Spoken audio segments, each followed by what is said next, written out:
अस्सलाम वालेकुम। तो आज हमारे साथ उमर भाई मौजूद हैं और उमर भाई हमें अपनी गाड़ी का आज ड्राइव से हटके एक ऑनर रिव्यू देंगे और गाड़ी बताएंगे कौन सी है। और वह गाड़ी कौन सी है, इसका मेक मॉडल और वेरिएंट क्या है। जी बिल्कुल। अब ये तो बहुत कॉमन गाड़ी है पाकिस्तान में। वन ऑफ द फेवरेट्स तो अक्सर लोगों ने पहचान ही लिया होगा कि कौन सी गाड़ी है। ये होंडा सिटी है और ये 1.5 एस्पायर है। टॉप ऑफ द लाइन यानी ऑटो ट्रांसमिशन के साथ जो इसमें वेरिएंट आता है। और ये स्पेसिफिक गाड़ी जो है 2022 मॉडल की है। इसमें थोड़ा सा ओनर रिव्यू वाला एलिमेंट ज़्यादा शायद होगा क्योंकि ये गाड़ी पर्सनली मतलब मैं इस्तेमाल कर भी रहा हूँ। उन्हें अपने नाम भी करवाई है और मतलब कि कुछ देर से मेरे पास है भी, बहुत ज़्यादा अरसा नहीं हुआ। लेकिन इससे मुझे मौका मिला लाहौर से बाहर जाने का, नॉर्दर्न एरियाज़ में गलियात में जाने का। इस पर मैं गया इतफाकन क्योंकि उस टाइम मेरी हाइब्रिड गाड़ी में EGR सेंसर जो था वो थोड़ा सा इशू कर रहा था, तो मैंने फिर चांस नहीं लिया उस पर। और जो थी फॉर्चुनर वगैरह हमारे पास एक थी, लेकिन that was up for sale. और यूजली जो गाड़ी अप फॉर सेल होती है मैं उसको इस्तेमाल नहीं करता कि कोई डेंट स्क्रैच इस तरह का ना आ जाए, इवन दो अपनी गाड़ी हो। और कस्टमर्स की तो हम अल्लाह का शुक्र कभी भी इस्तेमाल नहीं करते। खैर, तो ये इसका थोड़ा सा एक पस मंज़र था। कंपनी होंडा मेंटेन गाड़ी थी, अच्छी थी। मेरे बहुत ही अच्छे दोस्त भी हैं, क्लाइंट भी हैं। वो खुबैब भी गाड़ी ये बेच रहे थे। एक दो ऑफर्स आई, एक क्लाइंट बैक ऑफ कर गए तो अपनी ऑफर दे के तो वो अच्छी प्राइस पे दे थे गाड़ी। मैंने कहा एक तो वो बैक ऑफ किया है थोड़ा सा, वो भी अपसेट होंगे। गाड़ी मुझे चाहिए भी थी घर में, तो मैंने फिर जो है ना गाड़ी ये ले ली क्योंकि मेरे पास एक प्रियस और थी। तो वो मैंने डिसाइड किया था कि मैं इसको बेच दूंगा। उसको बेचने की वजह ये थी कि मुझे दो हाइब्रिड्स की ज़रूरत नहीं थी घर में, क्योंकि मेरा दिन का इस्तेमाल है वो बहुत थोड़ा है। पर्सनली मेरा इस्तेमाल 10 किलोमीटर के करीब होता है। और बाकी जो घर में गाड़ी इस्तेमाल होती है वो भी बहुत ज़्यादा इस्तेमाल नहीं होती, अनलेस कि हमने कोई गाड़ी देखने जाना हो। तो वो भी ज़्यादातर जो है वो एक दो ट्रिप्स ही होते हैं हफ्ते में। शॉर्ट लिस्ट की होती हैं गाड़ियाँ, फिर हम निकलते हैं। तो फिर हाइब्रिड का ऐसा फ़ायदा नहीं हो रहा था, क्योंकि मैं सबको ये मशवरा देता हूँ कि अगर आपने हाइब्रिड गाड़ी लेनी है तो कम से कम 50 किलोमीटर से ऊपर आपका डेली ड्राइव होनी चाहिए आपकी, तो फिर आप लें। क्योंकि अदरवाइज जो बैटरीज की रिप्लेसमेंट कॉस्ट है उसका ABS खराब हो सकता है। उसके जो टेक्नीशियन है वो महंगे होते हैं, थोड़े से पार्ट्स थोड़े महंगे होते हैं, तो वो आपकी जो फ्यूल सेविंग है वो उसको ऑफसेट नहीं करती। तो ये गाड़ी फिर मैंने उनसे ली।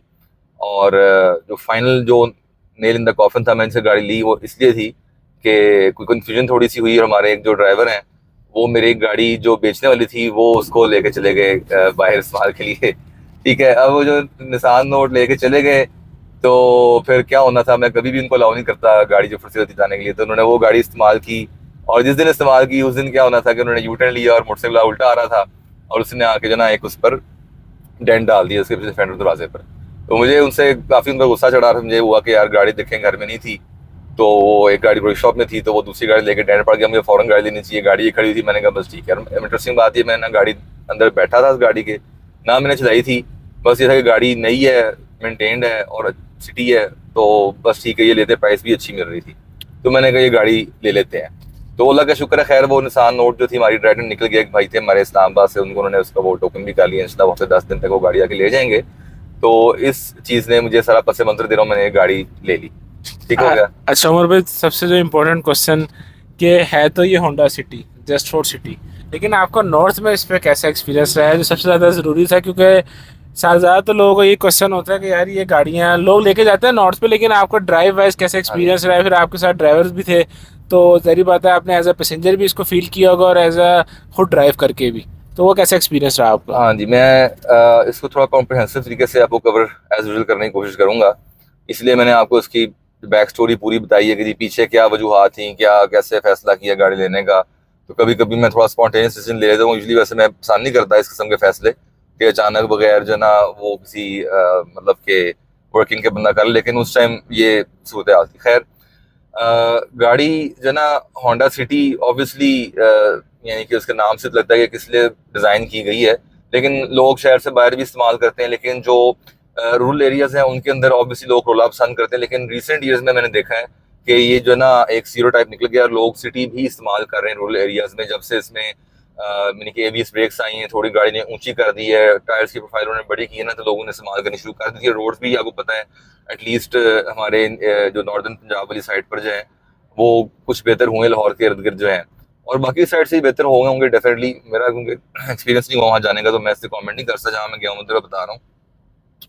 तो ये गाड़ी ले रहे हैं। अब मैं इस गाड़ी के ओवरऑल आपको सारा जो सूरत मैंने ऑब्जर्व किया उसके बारे में आपको बताता हूँ। फिर उसके बाद जो ना सिटी और शहर के अंदर और बाहर सारा कुछ इसकी ड्राइव थी, as a driver, as a passenger, सारा कुछ एज एन ओनर सारा मैं बताता हूँ। देखें, ये गाड़ी जब मैंने ली थी ना, तो ये इसकी जो प्राइस थी वो तकरीबन मतलब मार्केट में वो कोई 40 लाख के आसपास कोई इस किस्म की कोई बातें चल रही थी, ठीक है ना। अब जब मैंने देखा कि यार ब्रांड न्यू 1.2 ऑटो अगर मैं लेता हूँ, होंडा इंस्टॉलमेंट से भी दे रहा था, और लेकिन हमने कैश पे लेने का सोचा हुआ था, तो वो भी तकरीबन जो है ना इस प्राइस से थोड़ा ही फर्क था, आप समझ रहे हैं, यानी कि थोड़ा सा फर्क था उसमें, 2-4 लाख का फर्क पड़ रहा होगा, या अपनी 5 लाख का पड़ रहा होगा, नंबर लूंगा कहेंगे, मोर लेस इतना ही फर्क था। तो मैंने सोचा कि मैं 24 मॉडल की लूंगा, फिर उसमें कोई एलॉयस डालूंगा, थोड़ी सी उसकी लुक बनाऊंगा गाड़ी की, मतलब बड़ी अजीब सी लगती है बगैर एलॉयस के मुझे, तो मतलब 45 तक पड़ जाएगी, 44 तक पड़ जाएगी। तो अगर गाड़ी मेंटेन्ड हो तो why not go for the top variant. तो अगर आप होंडा सिटी 1.2 बेसिक ले रहे हैं ऑटो में या मैनुअल में, तो आप मेरा ख्याल कंसिडर करें इसको, टॉप लाइन वेरिएंट को, 22 मॉडल वाली गाड़ी, ठीक हो गया। या 21 मॉडल की भी आप ले सकते हैं, उस प्राइस में आ जाएगी, अच्छी मेंटेन्ड हो तो टॉप लाइन में आपको अच्छा फील आता है। इसके अलावा जो यारिस की ऑप्शन में आप जा रहे हैं तब भी सिर्फ कर सकते हैं आप, और स्टॉनिक लोग ले रहे हैं। स्टॉनिक ऑब्वियसली मुझे आपको पता है कि मैंने कभी इस पर अच्छा मतलब कमेंट नहीं दिया, मुझे वो गाड़ी ना शुरू से नहीं पसंद, उसकी एवरेज वगैरह और उसकी जो ना वो कंप्लीट क्रॉस ओवर है, सीट्स उसकी विड्थ नहीं है, मतलब मुझे उसके अंदर कोई मज़ा नहीं आया, उसके पार्ट्स बड़े महंगे हैं। मुझे नहीं समझ आती कि लोग इतना क्यों खरीदते हैं, मैं उसके बहुत अगेंस्ट हूँ उस गाड़ी के, कि हर बंदे के लिए वो गाड़ी नहीं है। और जब वो प्राइस ड्रॉप हुई थी खैर तब समझ आती थी, अब तो खैर बिल्कुल समझ नहीं आती। तो ये अच्छी ऑप्शन थी। रॉकी मैंने कंसिडर की थी उस टाइम, तो उससे ये थोड़ी सस्ती थी। अब इसके अगर इंजन की बात करें तो ये 1.5 है, और 1.5 में अगर आप इसको ज़रा थ्रॉटल थ्रॉटल देते ना, तो जो मैं एक्सपेक्ट कर रहा था ना 1.5, मैंने पहले 1.3 रखी हुई थी, इतना ह्यूज चेंज नहीं था, और मुझे मतलब महसूस हुआ कि शायद थोड़ा सा लैग कर रही है। और जो है ना यारिस की जगह पे मैंने ये गाड़ी क्यों ली थी कि यारिस की शेप मुझे इतनी खूबसूरत नहीं लग रही थी, और होंडा की जो है ना वो रोड ग्रिप मुझे लगता था कि होंडा सिटी की उससे बेहतर होगी, और मेरा ख्याल है भी, क्योंकि मैंने वो चलाई थी। तो बहरहाल मुझे उसके जो एस्थेटिक्स थे ना वो इतने पसंद नहीं थे। अब इसके इंजन की जो पावर है वो इतना ह्यूज डिफरेंस मुझे महसूस नहीं हुआ 1.3 से 1.2 से, तो इसलिए अगर आप खाली एक्स्ट्रा पावर के लिए ले रहे हैं तो आप फिर ये दफ़ा सोच लें कि यार ये जो है ना वर्थवाइल है कि नहीं है, क्योंकि इसकी एवरेज इतनी ज़बरदस्त नहीं थी जितनी मैं एक्सपेक्ट कर रहा था कि सिटी की जो ना आमतौर पर बेहतर एवरेज होती है। इसके अलावा इसकी लुक्स बेहतर थी थोड़ी सी, अंदर से कैबिन इसका चौड़ा था, सीट्स इसकी जो थी वाइड थी, अच्छा फीलिंग आया था मुझे जो सीट्स पर बैठ के शहर के अंदर, जो पुराने मॉडल की सिविक्स हैं ये जो कंफर्टेबल लग रही थी। सिविक एक्स जो है वो थोड़ी लो डाउन उसकी पोजीशन है, मतलब मुझे उससे कंफर्टेबल लगी थी शहर के अंदर चलाने के लिए, तो इसलिए मैंने, कैबिन भी थोड़ा वाइड था सारा कुछ, तो मैंने ये गाड़ी ली और सारा कुछ हुआ। अब इसको चलाते हुए जो है मैंने जो चीज़ महसूस की थोड़ी सी, इसके अंदर जो प्लास्टिक्स हैं ये ऑब्वियसली यारिस के भी आप देख सकते हैं कि ये बड़ी अब्रेसिव सी और ये बड़ी प्लास्टिकी सी हैं, बड़े हल्की सी लगती है आपको। उसके अलावा इसकी जब सीट को आगे पीछे करते हैं तो मुझे बड़ी चीज़ बुरी लगती है अक्सर गाड़ियों में, जब आप इसको आगे पीछे करते हैं उसके जो धंधे होते हैं जहाँ पे रेल ने चलना होता है और सीट में लॉक होना होता है ना, तो वो अनइवन जब फंसती ना सीट, एक साइड से सीट यूं हो जाती है और एक साइड से वो पूरी आती नहीं है, फिर आपको आगे पीछे करके वो जरा जोर लगा के ना सीट को एडजस्ट करना पड़ता है, और ये आपको हमेशा कर लेना चाहिए कि सही सीट लॉक हुई है कि नहीं। कई दफ़ा आप सीट को लॉक करे बगैर चला रहे होते हैं और ब्रेक लगाते हैं, अचानक ना सीट आगे पीछे हिलती है, खड़क करके आवाज आती है, आप डर जाते हैं और स्टीयरिंग से आपका ध्यान जो है वो हट जाता है, ठीक है ना। तो एक चीज़, तो वो इसमें वो भी प्रॉब्लम आई मुझे।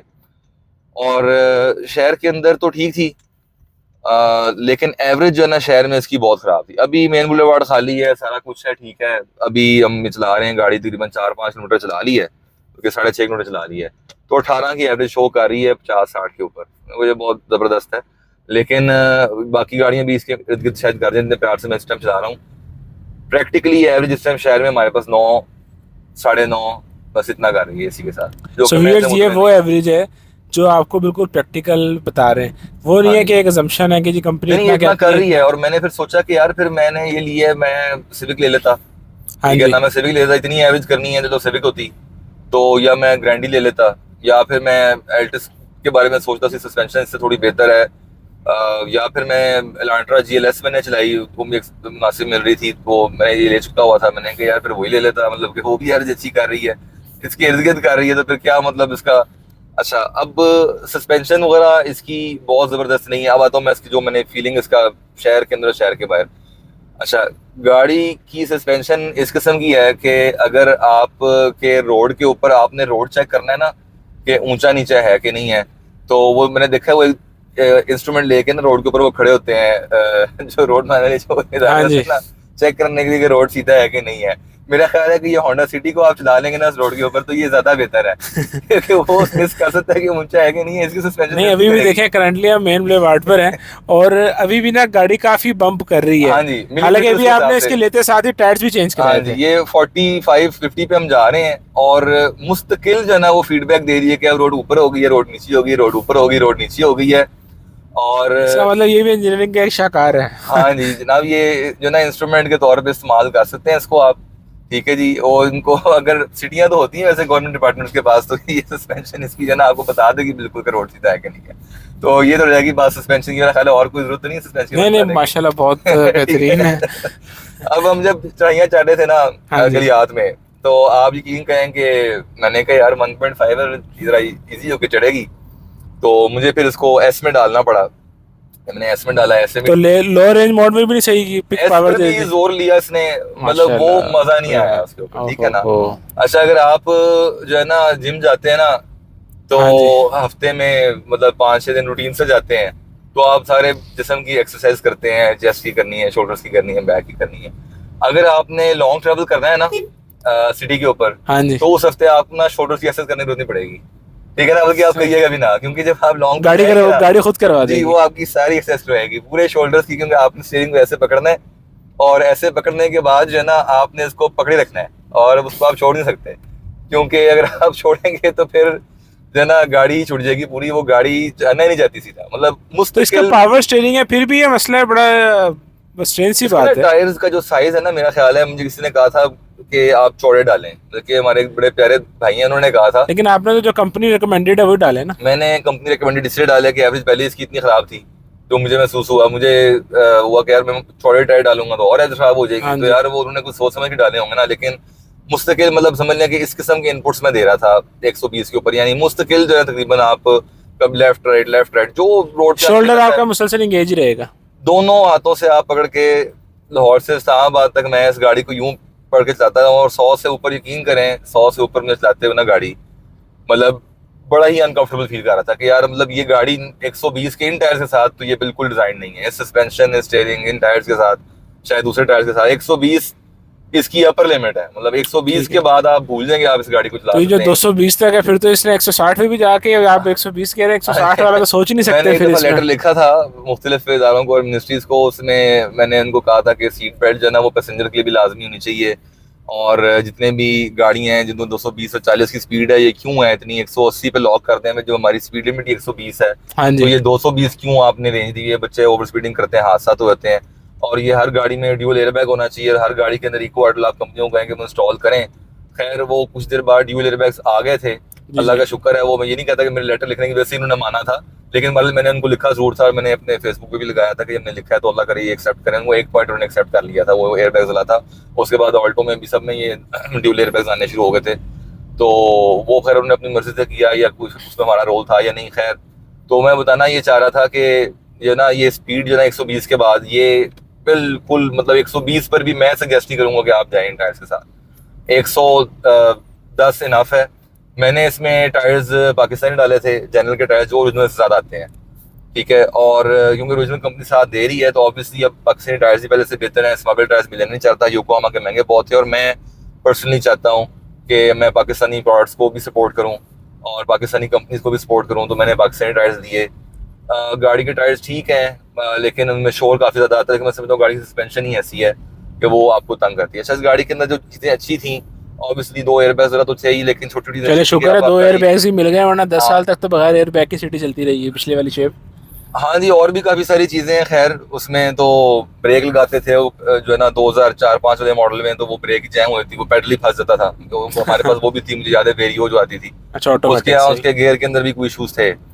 तो उसमें मैनुअल ज़्यादा बिकती थी, ऑटो में काफ़ी इशूज़ थे। आप कभी वो वाला मॉडल लें तो आप चेक करें। अच्छा, इसके जो ये ऑटो लॉकिंग है, ये छोटे छोटे इस तरह के फीचर्स जी जैसे जी, ऑटो चाइल्ड लॉक। लॉकिंग है, हाँ हाँ जी। जी, वो नहीं नहीं हाँ चाइल्ड लॉक कह सकते हैं इसको, लेकिन सारे डोर्स है ना वो ऑटोमेटिकली लॉक होते हैं आफ्टर सर्टेन स्पीड। तो ठीक है, ऑटोमेटिक हो जाते हैं। क्योंकि चाइल्ड लॉक हम रेफर करते हैं जो बाय मैनुअली आप दबाते हैं ना रियर अच्छा डोर्स अच्छा में, तो अच्छा, इसलिए ऑटो लॉकिंग इसके डोर्स हैं। हाँ जी, ठीक है, सेंट्रल लॉक हो जाता है सारा। हाँ जी, वो हो जाते हैं। वो एक अच्छी चीज़ लगी मुझे जब बच्चों से ट्रैवल कर रहा था मैं, तो वो एक अच्छी चीज़ थी। बाकी इसकी इसके एलसीडी अच्छी थी, मतलब लैगिंग नहीं थी, बहुत ज़्यादा इसमें लैग नहीं था, अच्छी थी। इसको मैंने इंटरनेट से कनेक्ट किया, इस पर नेविगेशन यूज़ की, बड़ा इजी रहा कि आप इस पर नेविगेशन यूज़ कर लें, बजाय कि आप मोबाइल पर देखें। जो ड्राइवर गाड़ी चला रहा था वो भी देख सकता है, फिर जो साथ बंदा नेविगेट कर रहा है वो भी देख सकता है। अगर दो बंदों में हमेशा कहता हूँ कि एक बंदा गाड़ी चलाए, वो नेविगेशन ना देखे, दूसरा बंदा उसको बता दे, तो ध्यान रखता है रोड से ना। जी जी तो एसी में इसके प्रॉब्लम है, पीछे इवन दो के वेंट्स हैं, जी। इतनी जल्दी गाड़ी ठंडी नहीं होती, इतने टोयोटा के एसी आई थिंक इससे बेहतर होते हैं। उसके बाद इसमें ये टच अच्छा फील देता है, अच्छा, लेकिन at the climate same control हाँ टच है, क्लाइमेट ठीक है। कंट्रोल था, ये मुझे अच्छी चीज़ लगी कि क्लाइमेट डिजिटल है। आपको ठंडा लगता है कभी कभी। है तो ये सिंगल जोन है ना? सिंगल जोन है, अगर आपको ठंडा लगता है तो आप एक टेम्परेचर सेट कर दें, क्या कभी 19 कर रहे हैं, कभी 21 कर रहे हैं, कभी 22 कर रहे हैं, आप ऑटो कर दें, ये चीज़ अच्छी लगती है। पावर आउटलेट था वो भी ठीक था, पीछे दो यूएसबी के थे आई थिंक आउटलेट से, बड़ा मैं हैरान हुआ था कि दो हैं। लेदर इसका पिछले मॉडल से कदरे बेहतर था, अभी भी मुझे लगता है कि ये बाकी गाड़ियों से, फॉर्च्यूनर से इसका लेदर बेहतर है, सही ठीक है ना। सही। तो ये चीज़ अच्छी थी और सीट्स थोड़ी चौड़ी थी, लेकिन एक प्रॉब्लम है कि वही बात है कि एक बार दफ़ा हमने गाड़ी अपनी कुछ देख रहे थे, उन्होंने कहा जिस गाड़ी में हीटेड सीट्स है, मैंने कहा मेरे पास 2018 की गारंटी है इस टाइम घर में, उसमें भी हीटेड सीट्स हैं। कहते हैं जी क्या मतलब, मैंने कहा जब भी मैं वापस गाड़ी में आता हूँ ना तो वो हीटेड ही होती हैं ठीक है, वो ऑटोमेटिकली गर्म होती है। पाकिस्तान में लेदर सीट्स ना बड़ी प्रॉब्लम करती हैं, बहुत और ज्यादा। ये परफेक्ट बल्कि नहीं अभी है। यहाँ पर मैं जब आए रिव्यू के लिए तो गाड़ी काफी काफी तकरीबन ज्यादा गर्म कोई हुई। 6-7 मिनट लगे थे गाड़ी को मैं ठंडा हाँ जी। करने में, उससे और पहले अभी भी उस हिसाब से हाँ जी, वो गाड़ी ठंडी नहीं, और जिस हिसाब स्टीयरिंग पे से। हाथ भी नहीं पड़ रहा था उस टाइम। अभी हमने सिर्फ एसी इसलिए डाउन किया ताकि वो माइक में आवाज ना, वैसे जी हमें जी। भी ज्यादा कूलिंग की जरूरत थी।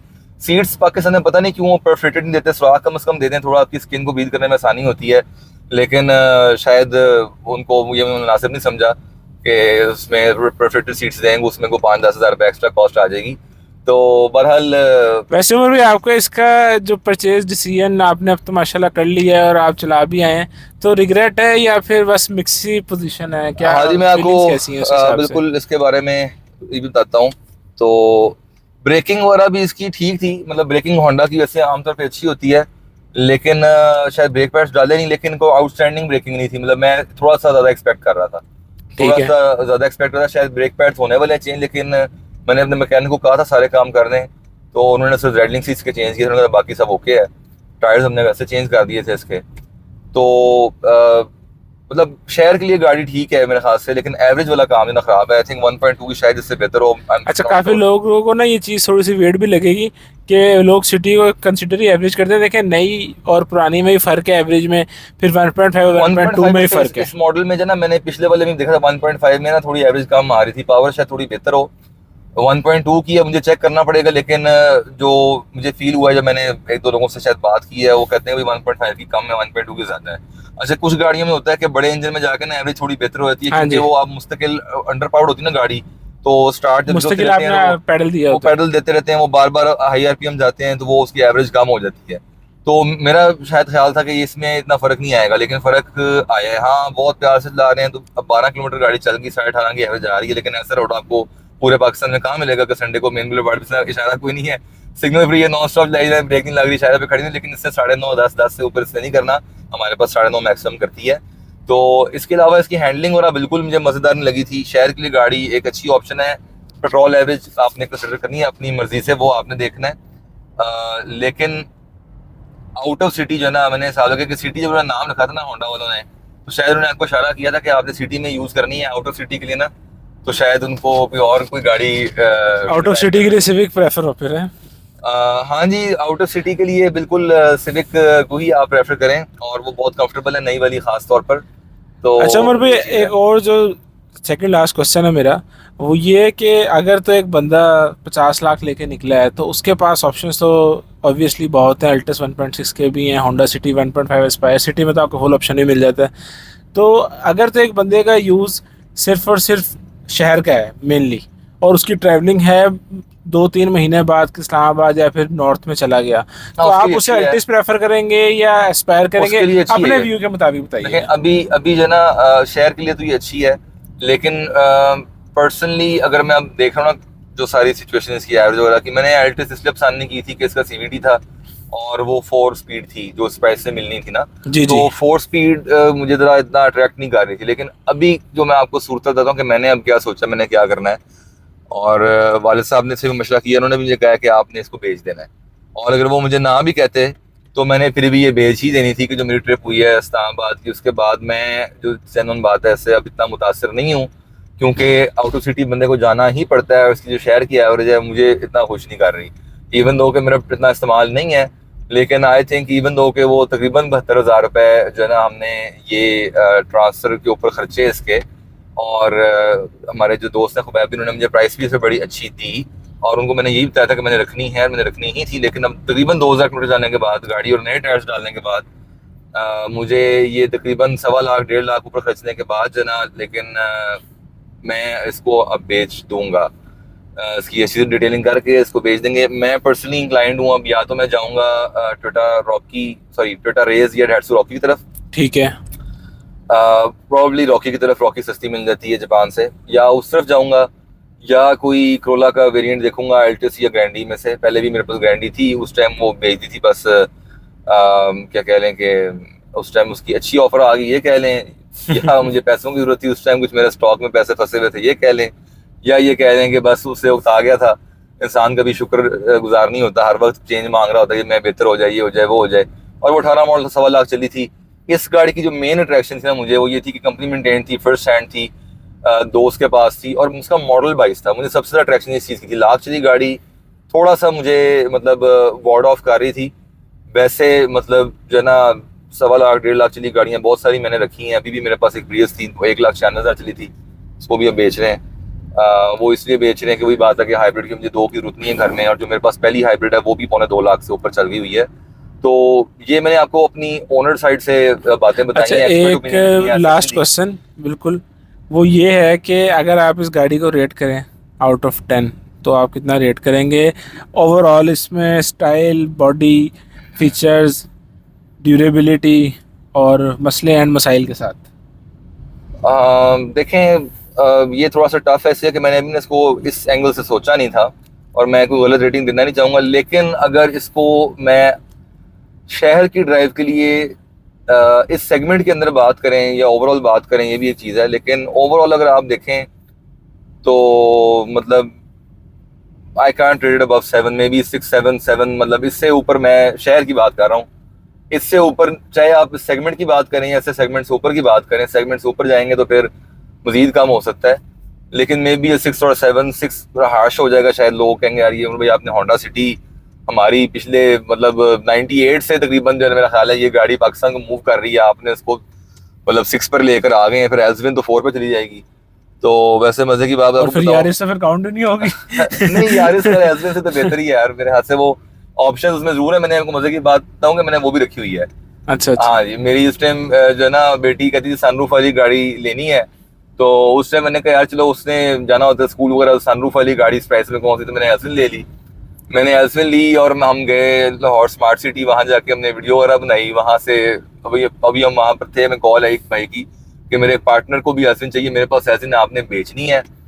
तो मैं वो गाड़ी घर नहीं लेकर गया, मैं सीधा उनके घर लेकर गया, ठीक है, और उनसे एक्सचेंज किया मूव के साथ, उनको एल्सविन दी और मैं जो है ना मूव लेके घर वापस आ गया।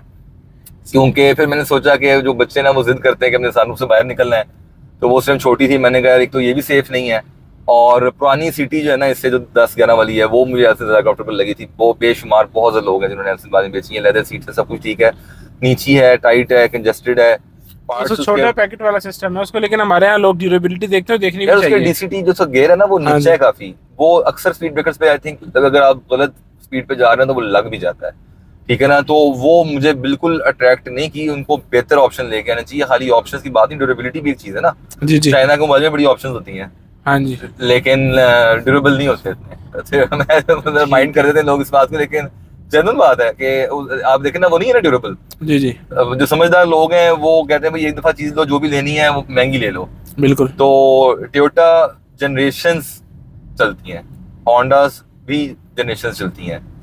चाइना की गाड़ियां अभी उनको generation I think second generation अभी वो लॉन्च कर रहे हैं अपनी गाड़ियों की। जी जी अभी थर्ड में भी नहीं वो पहुंचे जी, शायद, बिल्कुल ठीक है। ऐसे ही है। तो जो होंडा है वो आप इस टाइम 11th जनरेशन इस्तेमाल कर रहे हैं, 12वें की तैयारी है, तो ये आपको अंदाजा हो रहा है कि वो कितना आगे हैं ड्यूरेबिलिटी के अंदर और एक्सपीरियंस के अंदर। बिल्कुल सही कह रहे तो हैं। ये चीज थी।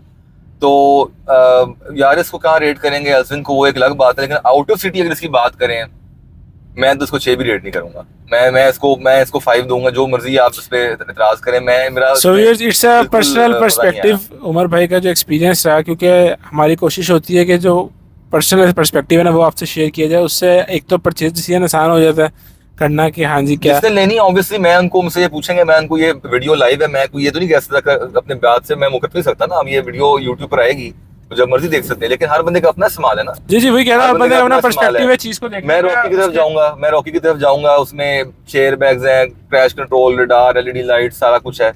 तो मेरा ज़हन उस तरफ बन गया। तो बहरहाल मैं बेसिकली जो एक्सपेक्ट कर रहा था इस गाड़ी से, मुझे मुझे वो नहीं मिला, जिस वजह से मैं थोड़ा सा नाला हूँ इससे। चलें, शुक्रिया उमर भाई बहुत बहुत। So Veer it's all about Honda City Aspire 1.5 2022 model. तो उम्मीद है आपकी वीडियो पसंद है। वीडियो को लाइक करें, शेयर करें और सब्सक्राइब लाजमी कीजिएगा। तब तक अपना बहुत सारा ख्याल रखिएगा। अगर आप भी कोई गाड़ी बेचना या खरीदना चाहते हैं तो नीचे स्क्रीन पर नंबर चल रहा होगा, नंबर पर आप रब्ता कर सकते हैं। तब तक के लिए अल्लाह हाफ़िज़।